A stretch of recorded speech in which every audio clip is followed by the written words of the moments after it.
Hey, how's it going, guys? And here is another video.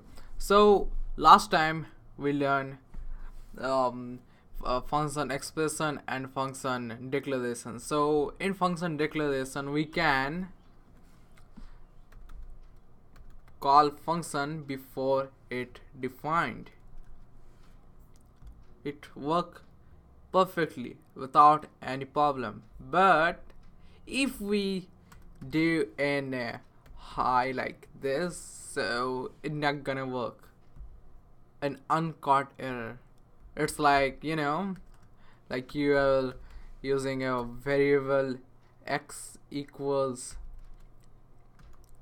10 and you're using like logging the console about x, and see see they are the same errors though, the two errors here.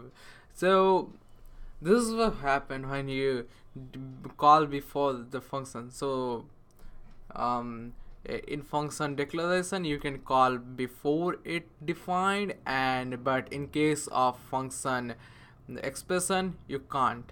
So that's it for this video. See you guys next time.